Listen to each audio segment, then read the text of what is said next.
নমস্কাৰ Facebook live অনুষ্ঠানলৈ আপোনালোক সকলোকে স্বাগতম জনাইছোঁ। অসমবাসী ৰাইজে সম্পূৰ্ণ আনন্দ সহকাৰে দৌল উৎসৱ পালন কৰিলে আৰু অতি শান্তিপূৰ্ণভাৱে আমি সকলোৱে দৌল উৎসৱ পালন কৰিলোঁ। মই আটাইকে অসমবাসী ৰাইজলৈ আকৌ এবাৰ দৌল উৎসৱৰ বহুত শুভকামনা জনাইছোঁ। এইবাৰ দৌলত মোৰ পাটবাউসী সত্ৰলৈ যোৱাৰ সৌভাগ্য হৈছিল। মহাপুৰুষ শ্ৰীমন্ত শংকৰদেৱে জীৱনৰ আটাইতকৈ মূল্যৱান সময়খিনি পাটবাউসীতে কটাইছিলে। কীৰ্তনৰ সম্পূৰ্ণকৰণৰ কামো তেখেতে পাটবাউসীতে সমাপন কৰিছিলে। 18 বছৰতকৈ অধিক কাল মহাপুৰুষ শ্ৰীমন্ত শংকৰদেৱে পাটবাউসীতে বাহৰ পাতিছিলে। পাটবাউসীৰ সত্ৰৰ উন্নয়নৰ বাবে এইবাৰ আমাৰ চৰকাৰে এখন বিশেষ আঁচনি হাতত লৈছে।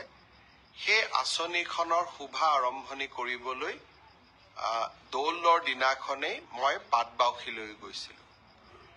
অসমৰ বৈষ্ণৱ আন্দোলনৰ আন এগৰাকী মহান সংস্কাৰক দামোদৰদেৱো তেখেতৰ জীৱনৰ এক ক'ব গ'লে দীঘলীয়া কাল পাটবাউসীতে পাৰ কৰিছিলে। দামোদৰদেৱৰ সত্ৰ যিখন পাটবাউসীত অৱস্থিত, তাৰ উন্নয়নৰ বাবেও এইবাৰ আমি এটা আঁচনিৰ কাম দৌল উৎসৱৰ দিনাখনে আৰম্ভ কৰিছিলোঁ। বৰপেটা সত্ৰত সকলোৰে লগত একেলগে দৌল উৎসৱ পালন কৰিলোঁ আৰু বটদ্ৰৱা আমাৰ মহাপুৰুষ শ্ৰীমন্ত শংকৰদেৱৰ জন্মস্থান বটদ্ৰৱা থানলৈ গৈ এইবাৰ দৌল উৎসৱত মই সকলোৰে লগত আনন্দ সহকাৰে ভাগ ল'বলৈ সক্ষম হৈছিলোঁ। বৰপেটা দৌল উৎসৱত যোৱাৰ সময়ত এগৰাকী স্থানীয় যুৱকে মোক পৰামৰ্শ দিছিল যে অহাবাৰ 5000 বৰপেটাৰ যুৱক যুৱতীয়ে একেলগে দৌলৰ গান গাই একেলগে যাক সমূহীয়াভাৱে প্ৰদৰ্শন কৰি আমি এক অভিলেখ সৃষ্টি কৰিব পাৰোঁ নেকি। সঁচাকৈয়ে গোটেই আইডিয়াটোৱে মোৰ ভাল লাগিলে। অহাবাৰ অসম চৰকাৰৰ সাংস্কৃতিক বিভাগৰ উদ্যোগত আমি চেষ্টা কৰিম যাতে 5000 যুৱক যুৱতীয়ে একেলগে হোলী গীত গাব পাৰে আৰু ই এক অভিলেখ সৃষ্টিকাৰী হোলী গীত পৰিৱেশন হ'ব পাৰে। হোলীৰ উৎসৱৰ মাজতে ভাৰতৰ গৃহমন্ত্ৰী অমিত শ্বাহ ডাঙৰীয়ায়ো অসম ভ্ৰমণলৈ আহিছিল। অসম ভ্ৰমণৰ আৰম্ভণিতে অৰ্থাৎ 15 তাৰিখে দেৰগাঁৱত তেখেতে লাচিত বৰফুকন পুলিচ একাডেমীৰ নৱনিৰ্মিত ভৱনটিৰ শুভ উদ্বোধন কৰিলে। প্ৰায় 1000তকৈও অধিক বিঘা মাটিৰে লাচিত বৰফুকন পুলিচ একাডেমী ভাৰতৰ ভিতৰতে এটা আটাইতকৈ উৎকৃষ্ট পুলিচ একাডেমী হ'ব পাৰে। যোৱা কেইটামান দিনত গোৱাৰ পৰা অহা 700 পুলিচ কনিষ্টবল বা পুলিচ জোৱানকো আমি দেৰগাঁৱতে প্ৰশিক্ষণ দিছিলোঁ। মণিপুৰৰ পৰা অহা প্ৰায় 2000তকৈও অধিক আৰক্ষীৰ জোৱানকো আমি দেৰগাঁৱতে প্ৰশিক্ষণ দিছিলোঁ। মই বিশ্বাস কৰোঁ যে এই দেৰগাঁৱৰ অসম আৰক্ষী অৰ্থাৎ লাচিত বৰফুকন পুলিচ একাডেমীক আমি দেশৰ ভিতৰতে এখন উৎকৃষ্ট মানৰ একাডেমীলৈ ৰূপান্তৰ কৰিব পাৰোঁ। কেইটামান বিশেষ আঁচনিৰ কথা মই ঘোষণা কৰিছিলোঁ। দেৰগাঁৱৰ পুলিচ একাডেমীত আমি এটা সৰু সজাই ষ্টেডিয়ামৰ দৰে এটা ডাঙৰ স্পৰ্টিং আমাৰ ক্ৰীড়াৰ প্ৰাংগণ এটা আমি নিৰ্মাণ কৰিম, য'ত দেৰগাঁৱৰ স্থানীয় যুৱক যুৱতীয়েও খেলা ধূলা কৰিব পাৰিব আৰু অসম পুলিচৰ জোৱানসকলৰ মাজতো ক্ৰীড়া প্ৰতিভাৰ সন্ধান কৰিবলৈ আমি সক্ষম হ'ম। All India police meet national গেমছৰ দৰে অনুষ্ঠানো আমি যাতে দেৰগাঁৱতে অনুষ্ঠিত কৰিব পাৰোঁ, তেনে ধৰণৰ এটা ক্ৰীড়া প্ৰকল্প আমি দেৰগাঁৱত স্থাপন কৰিবলৈ সিদ্ধান্ত লৈছোঁ।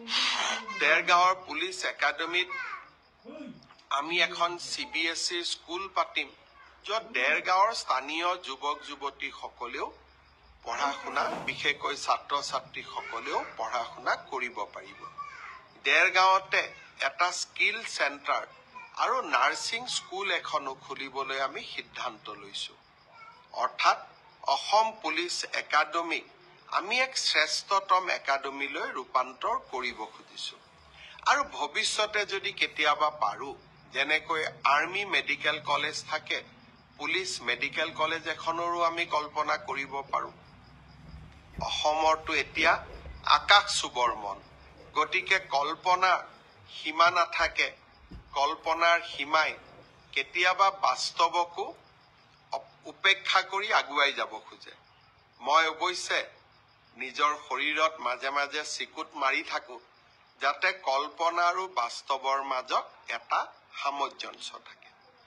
গৃহমন্ত্ৰী অমিত শ্বাহ ডাঙৰীয়াই কোকৰাঝাৰত নিখিল বড়ো ছাত্ৰ সন্থাৰ 57তম বাৰ্ষিক অধিৱেশনত যোগদান কৰিলে।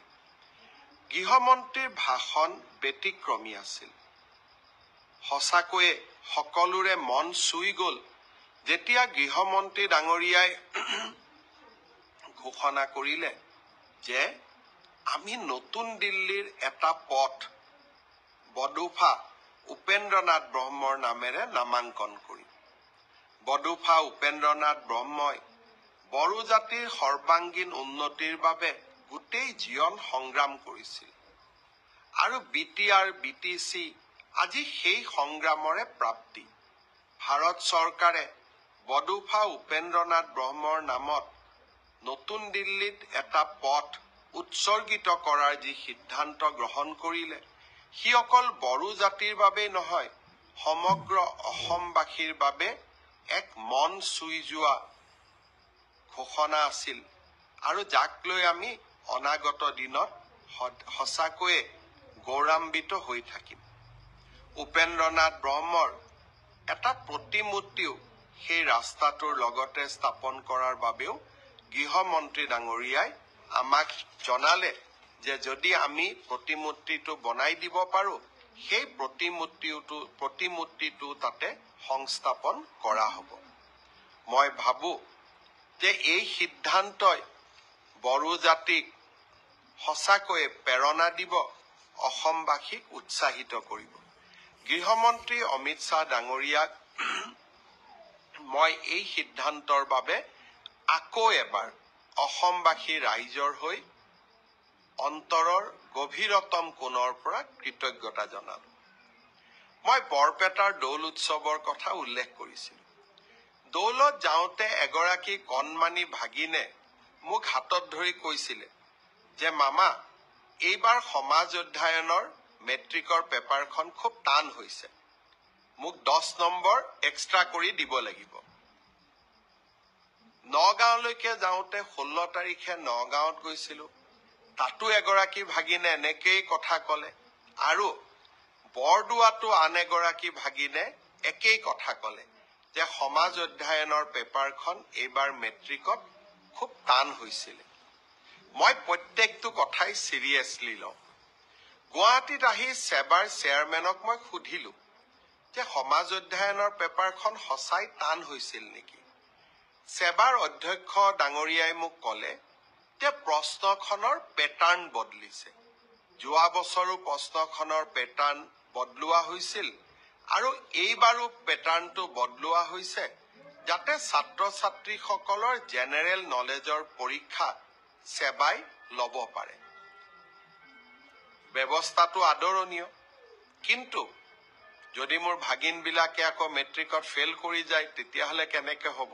সেইটোতো হ'ব নোৱাৰে। সেইকাৰণে মই সেবাৰ অধ্যক্ষক মই অনুৰোধ কৰিছোঁ যে আপুনি চাব, যদি মোৰ ভাগিনবিলাকৰ পৰীক্ষা সমাজ অধ্যয়নখনত বেয়া হয় কিন্তু আন পেপাৰবিলাকত ভাল হয়, তেতিয়াহ'লে এইবাৰ সমাজ অধ্যয়নত আমি সকলোকে অতিৰিক্তকৈ কিবা নম্বৰৰ ব্যৱস্থা কৰি হলেও ভাগিনসকলক মেট্ৰিক পাছ কৰাৰ সুবিধা কৰি দিব লাগিব। তেখেতে মোৰ অনুৰোধক বিবেচনা কৰিম বুলি প্ৰতিশ্ৰুতি দিছে আৰু সেয়েহে ময়ো ভাগিনসকলক ক'ব খুজিছো যে সমাজ অধ্যয়নৰ কাৰণে আমি আৰু চিন্তা কৰিব নালাগে, সকলোৱে মিলি চেষ্টা কৰিব যাতে আমাৰ পৰীক্ষাটো আমি ভবাৰ দৰে নহলেও আমি যাতে কিছু হলেও অতিৰিক্ত নম্বৰৰ সুবিধা লাভ কৰিব পাৰো। মই ভাবো যে এই ঘোষণাটোৱে ভাগিনসকলৰ চিন্তা কিছু দূৰ কৰিব। এতিয়া মই ফেচবুক লাইভতে পাই আছো পিজিটি ৰিজাল্ট কেতিয়া দিব, গ্ৰেজুৱেট টিচাৰৰ ৰিজাল্ট কেতিয়া দিব। মই হ'ব খোজা শিক্ষকসকলক এটা অনুৰোধ কৰিম যে আপোনালোকে যদি ধৈৰ্য যদি আপোনালোকৰ নাথাকে তেতিয়াহ'লে আপোনালোকে শিক্ষক হৈ ছাত্ৰ ছাত্ৰীসকলক ধৈৰ্য, নিয়মানুৱৰ্তিতা, শৃংখলাবদ্ধতা এই জ্ঞানবিলাকৰ বিষয়ে কেনেকৈ আপোনালোকে ল'ৰা ছোৱালীক শিকাব। মই আপোনালোক যি ধৰণে উদ্গ্ৰীৱ হৈ আছে মোৰ চিন্তা সিমানেই বাঢ়ি গৈ আছে যে আপোনালোকে একোজন প্ৰকৃত শিক্ষক হ'ব পাৰিবনে নাই। সেয়েহে যিমানে আপোনালোকৰ চিন্তা বাঢ়িছে নিযুক্তিৰ তাৰিখো মই 15 দিনকৈ আগুৱাই লৈ গৈ আছো যাতে আপোনালোকৰো এটা ধৈৰ্যৰ পৰীক্ষা আমি ল'ব পাৰো। তথাপিতো আপোনালোকে যেহেতু সুধি থাকে সেইকাৰণে মই উত্তৰ দিব খুজিছো। মে মাহৰ প্ৰথম সপ্তাহত পোষ্ট গ্ৰেজুৱেট আৰু গ্ৰেজুৱেট টিচাৰ যি 9075টা পদৰ গ্ৰেজুৱেট টিচাৰৰ নিযুক্তি পৰীক্ষা হৈছিল তাৰ ফলাফল সেৱাই ঘোষণা কৰিব। কিন্তু তাৰ পিছত আপোনালোকৰ ডকুমেণ্ট ভেৰিফিকেশ্যন হ'ব আৰু ফাইনেল নিযুক্তি 10 অক্টোবৰত হ'ব আৰু 10 অক্টোবৰলৈ আপোনালোকে ধৈৰ্য ধৰিবই লাগিব কাৰণ আমিও আপোনালোকৰ অকণমান ধৈৰ্যৰ পৰীক্ষা কৰিব খুজিছো। ঠিক সেই ধৰণে যিসকল শিক্ষকে মোক সুধি আছে 5550ৰ লিষ্ট কেতিয়া দিব, আপোনালোককো মই জনাব খুজিছো যে এপ্ৰিল মাহৰ ভিতৰত আমি আপোনালোকৰ ডকুমেণ্ট ভেৰিফিকেশ্যনৰ কাম শেষ কৰিম। মে মাহৰ পৰা আপোনালোকৰ প্ৰভিজনেল লিষ্ট ওলাব কিন্তু নিযুক্তি 10 অক্টোবৰত হ'ব আৰু তেতিয়ালৈকে আমি সকলোৱে ধৈৰ্য ধৰিম।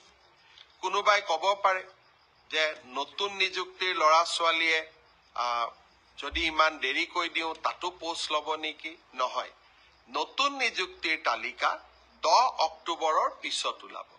গতিকে 10 অক্টোবৰত যিসকলে নিযুক্তি পাব তেওঁলোকে স্বাভাৱিকভাৱে নতুন নিযুক্তিত এলপিৰ শিক্ষক এলপিত অৱতীৰ্ণ হ'ব নোৱাৰিব, কিন্তু তেখেতসকলে ইউপিৰ পৰীক্ষাত বা আপাৰ প্ৰাইমেৰীৰ মেৰিট লিষ্টত তেওঁলোকৰ নাম ডেফিনেটলি অন্তৰ্ভুক্ত হ'ব পাৰে। গতিকে মই সকলোকে ধৈৰ্য ধৰিব ক'লো। গ্ৰেজুৱেট আৰু পোষ্ট গ্ৰেজুৱেট টিচাৰৰ ৰিজাল্ট মে মাহত, কিন্তু আফটাৰ ডকুমেণ্ট ভেৰিফিকেশ্যন নিযুক্তি 10 অক্টোবৰত। তেনেকৈ এলপি এমিৰ 5550ৰো ডকুমেণ্ট ভেৰিফিকেশ্যনৰ কাম এপ্ৰিল মাহত আমি সমাপ্ত কৰিম। মাৰ্চ মাহৰ পৰা প্ৰভিজনেল লিষ্ট ওলাব কিন্তু নিযুক্তি 10 অক্টোবৰত হ'ব। এতিয়া মই আহিছো এটা নতুন চৰকাৰী আঁচনিৰ বিষয়ে। অহা 19 তাৰিখে দিনৰ 11:30 বজাত আমি অসমৰ প্ৰতিটো সমষ্টিতে একোখনকৈ মিটিঙৰ জৰিয়তে 3,80,000 লোকলৈ প্ৰধানমন্ত্ৰী আৱাস যোজনাৰ ঘৰ আগবঢ়াম। বহুতে মোক কেতিয়াবা প্ৰশ্ন কৰে যে পকা ঘৰ থকা লোকেও প্ৰধানমন্ত্ৰী আৱাস যোজনাৰ ঘৰ পাইছে। 19 তাৰিখে যিসকল লোকে আমাৰ পৰা অনুমোদন পত্ৰ ল'ব আহিব বা চৰকাৰৰ পৰা চেক পাব, তাৰ ভিতৰত যদি আপোনালোকে ভাবে যে কোনোবাই পাব নলগা লোকে এই ঘৰ পাইছে বা আমাৰ পঞ্চায়ত গ্ৰামোন্নয়ন বিভাগৰ লোকসকলে টকা পইচা সংগ্ৰহ কৰি নাপাবলগীয়া লোকক ঘৰ দিছে, যদিও মই বিশ্বাস কৰা নাই। আপোনালোকক অভিযোগ দিবৰ কাৰণেও আমি এটা ইমেইল নম্বৰ দিম, যাতে কোনোবা পকা ঘৰ থকা লোকেও যদি আৰু এবাৰ ঘৰ লৈছে, আপোনালোকে অভিযোগ দিব পাৰিব আৰু অভিযোগ আমি পৰীক্ষা কৰিম। কিন্তু এতিয়া মই এটা নতুন কথা আপোনালোকক ক'ব খুজিছো। এইবাৰ আৱাস যোজনাৰ আমি আকৌ নতুন জিঅ' টেগিঙৰ কাম আৰম্ভ কৰিছো। জিঅ' টেগিং মানে আপোনাৰ ঘৰখনৰ ফটো লৈ আমি তাক আপলোড কৰিম আৰু যদি ঘৰ পোৱাৰ যোগ্য, অহাবাৰ ঘৰ পোৱাৰ তালিকাত আপোনালোকৰ নাম আমি সন্নিৱিষ্ট কৰিম। পঞ্চায়ত আৰু গ্ৰামোন্নয়ন বিভাগৰ কৰ্মচাৰীসকলে এই ক্ষেত্ৰত দুৰ্নীতি বা ৰাইজৰ পৰা টকা পইচা বিচাৰে বুলি বহুতে অভিযোগ কৰে। সঁচা মিছা মই নাজানো। সেইবাবে এইবাৰ জিঅ' টেগিঙৰ দায়িত্ব আমি জীৱিকা সখী বাইদেউসকলক দিছো। জীৱিকা সখী বাইদেউসকলে জিঅ' টেগিং কৰিব। গাঁও সভাত এই আঁচনিখনৰ বিষয়ে আলোচনা হ'ব। হিতাধিকাৰীসকলৰ নাম পৰীক্ষা হ'ব। পুনৰ ব্লক পৰ্যায়ত ইয়াক পুনৰ বিবেচনা কৰা হ'ব আৰু শেষত জিলা পৰ্যায়ত ইয়াক অনুমোদন দিয়াৰ পিছতহে জিঅ' টেগিঙক আমি ফাইনেল কৰিম। সেইকাৰণে আপোনালোকে সকলোৱে জিঅ' টেগিঙত অংশগ্ৰহণ কৰক আৰু জীৱিকা সখী বাইদেউসকলক সহায় কৰক। এইবাৰ আমি আৰু এটা নিয়ম ৰাখিছো। কোনোবাই যদি ভাবে জীৱিকা সখী বাইদেউগৰাকীয়ে মোৰ ঘৰটো জিঅ' টেগিং নকৰিলে, আমি সেলফ জিঅ' টেগিঙো কৰিব পাৰো। অৰ্থাৎ নিজৰ ঘৰটো আমি নিজেই জিঅ' টেগিং কৰি আমি দিব পাৰিম। এই ধৰণৰ সেলফ জিঅ' টেগিঙৰ সুবিধা এটাও এইবাৰ আমি এই নতুন জিঅ' টেগিঙৰ সৈতে সন্নিৱিষ্ট কৰিছো। জীৱিকা সখী বাইদেউসকলে জিঅ' টেগিং কৰিব। মই বিশ্বাস কৰো যে বাইদেউসকলে এটকাও কাৰোৰ পৰা নোখোজে আৰু কোনোবাই খুজিলেও নিদি নিজৰ নামটো নিজেও জিঅ' টেগিং কৰিব পাৰিব। 19 তাৰিখে নতুন ঘৰ পাবৰ কাৰণে আমি যি সভাৰ আহ্বান কৰিছো 126টা সমষ্টিত, সেই বিষয়ে মই আৰু অলপ মোৰ ভাষণত তাৰ বিষয়ে আপোনালোকক বুজাই দিম। এডিআৰইৰ ৰিজাল্ট দিলে মই অত্যন্ত আনন্দিত যে তৃতীয় আৰু চতুৰ্থ শ্ৰেণীৰ ৰিজাল্ট দিয়াৰ পিছত সকলোৱে এটা কথা স্বীকাৰ কৰিছে যে এই ৰিজাল্ট মেৰিটৰ আধাৰত হৈছে, মেধাৰ ভিত্তিত হৈছে। আৰু সঁচাকৈ চৰকাৰী চাকৰি আমি মেধাৰ ভিত্তিত দিয়াৰ বাবে প্ৰতিশ্ৰুতিবদ্ধ। এতিয়া কোনোবাই মোক কৈছে, মামা কাট অফ নম্বৰ বহুত হ'ল। কাট অফ নম্বৰটো চৰকাৰে নিয়ন্ত্ৰণ নকৰে। যদি 3000 পোষ্ট থাকে, আমি 2জন কৰি বা 3জন কৰি উত্তীৰ্ণ প্ৰাৰ্থীক মাতো। 3000 পূৰণ 2, 3000 পূৰণ 3, 9000। মেৰিট মতে 9000 নম্বৰটো আহি যোৱাৰ লগে লগে 9000 নম্বৰ লাভ কৰা ব্যক্তিজনৰ যিটো নম্বৰ, সেইটোৱে কাট অফলৈকে ৰূপান্তৰিত হয়। কাট অফ কোনেও বনাই নিদিয়ে। কাট অফ ছাত্ৰ ছাত্ৰীসকলৰ পৰীক্ষাৰ ফলাফলে নিৰ্ণয় কৰে।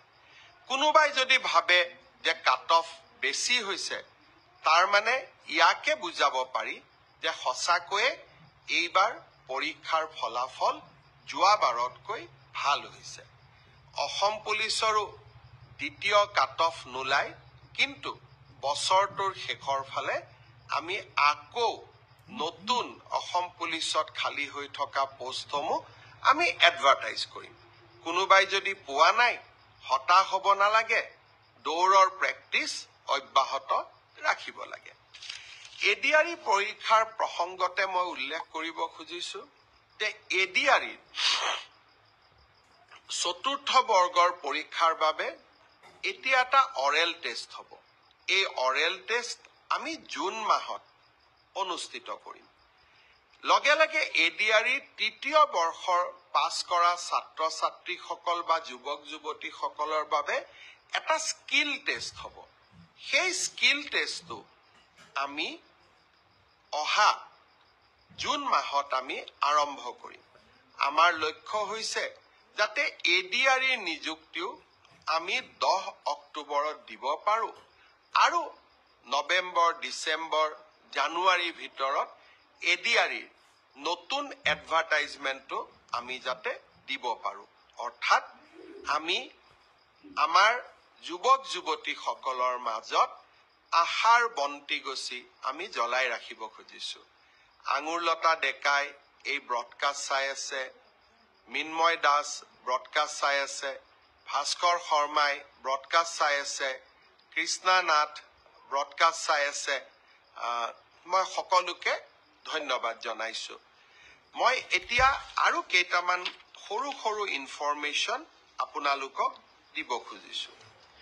অহা 20 তাৰিখে ডিব্ৰুগড় জিলাত আমাৰ কেবিনেটৰ বৈঠক অনুষ্ঠিত হ'ব। কাৰণ প্ৰত্যেক মাহত 4 দিন বা 3 দিন মই ডিব্ৰুগড়ত থাকোঁ আৰু ডিব্ৰুগড়ত থকা সময়তে ডিব্ৰুগড়ত আমাৰ কেবিনেটখনো অনুষ্ঠিত হ'ব। আমি অসমৰ প্ৰাথমিক বিদ্যালয় যি 100জন ছাত্ৰ ছাত্ৰী আছে, সেই স্কুলবিলাকত প্ৰধান শিক্ষকৰ পদ আমি সৃষ্টি কৰিছিলোঁ আৰু খুব কম সময়ৰ ভিতৰতে এই প্ৰধান শিক্ষক পদৰ নিযুক্তি হ'ব। এইবাৰ আমি চিন্তা কৰিছোঁ যে 50জন থকা প্ৰাথমিক বিদ্যালয়সমূহতো 50জন ছাত্ৰ ছাত্ৰী থকা প্ৰাথমিক বিদ্যালয়সমূহতো আমি প্ৰধান শিক্ষকৰ পদ সৃষ্টি কৰিব পাৰোঁ নেকি? এই বিষয়ে আমি কেবিনেটত ডিব্ৰুগড়ত আলোচনা কৰিম।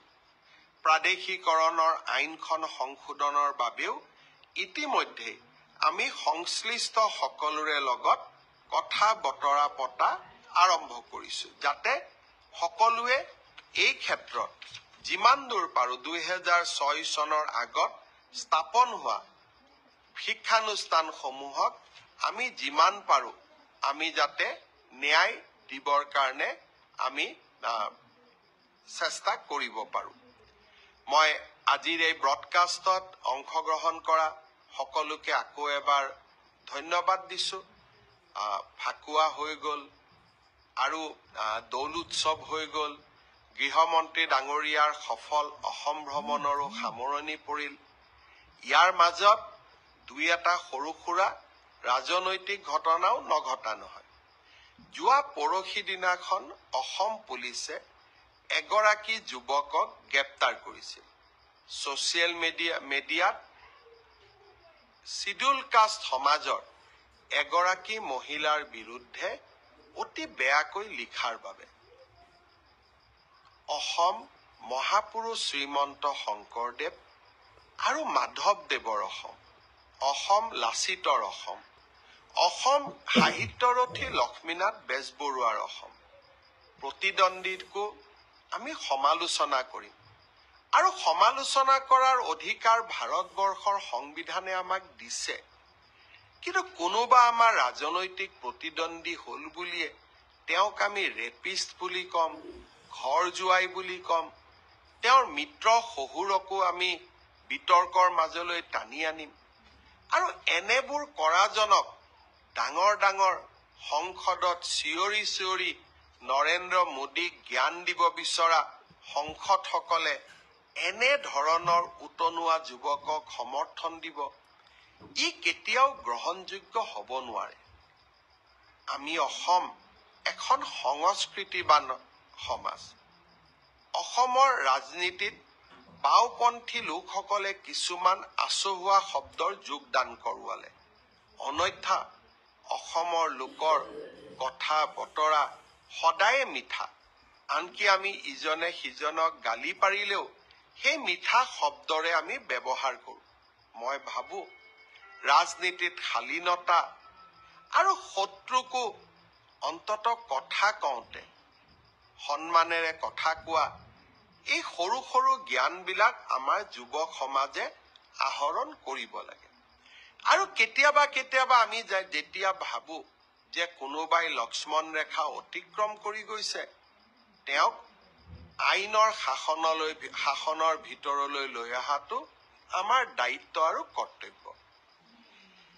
ৰমেন্দ্ৰ নাৰায়ণ কলিতা ডাঙৰীয়াই এই ব্ৰডকাষ্ট চাই আছে, আমাৰ বিধায়ক, তেখেতলৈকেও মই ধন্যবাদ জনাইছো। আমাৰ এই সময়ছোৱাৰ মাজতে অসমৰ বিত্তমন্ত্ৰী অজন্তা নেওগ ডাঙৰীয়ানীয়ে এই বছৰৰ বাজেট দাখিল কৰিলে। বাজেটত দুখীয়া, দৰিদ্ৰ, মধ্যবিত্ত সমাজক সহায় কৰাৰ কেইবাটাও আঁচনি সন্নিৱিষ্ট কৰা হৈছে। কংগ্ৰেছে কৈছে যে আমি হিতাধিকাৰীৰ সৃষ্টি কৰিব খুজিছো।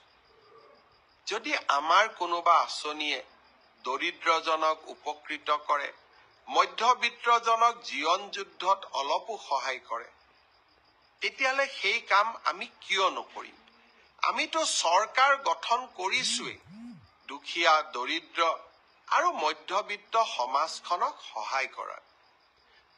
কোনোবাই মোক উপলুঙাও কৰিছে যে অসমৰ নিজা ছেটেলাইট কেনেকে হ'ব পাৰে। কোনোবা দুই এজনে লিখিছেও যে আমি ছেটেলাইট কৰিব নোৱাৰো। অসম্ভৱক সম্ভৱ কৰাই আমাৰ কাম। কাৰণ অসমৰ এতিয়া আকাশ চুবৰ মন।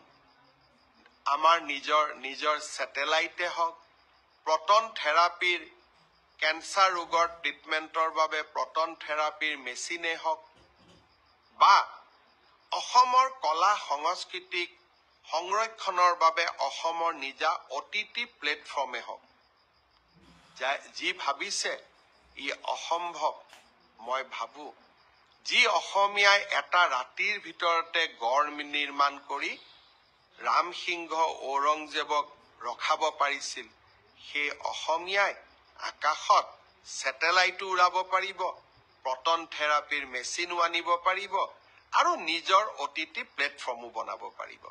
বহুত বহুত ধন্যবাদ। জয় হিন্দ। আকৌ লগ পাম।